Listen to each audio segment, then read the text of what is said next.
অবশেষে অপেক্ষার অবসান। চূড়ান্ত হল সিলেটে ধানের শীষের কাণ্ডারীদের তালিকা। সিলেট 1 আসনে আবারও খন্দকার আব্দুল মুক্তাদিরের উপরই আস্থা রেখেছে দল। অন্যদিকে সব জল্পনা কল্পনার অবসান ঘটিয়ে বহুল আলোচিত সিলেট 2 আসনে ধানের শীষ পেয়েছেন ইলিয়াস পত্নী Tahsina Rushdie Luna.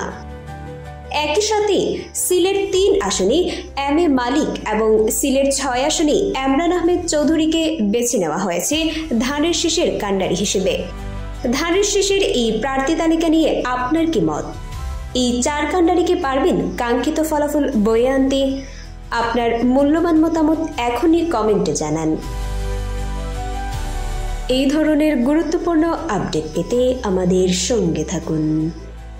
BGN TV 24 সংবাদ, যেখানে বিশ্বস্ততা সেখানে।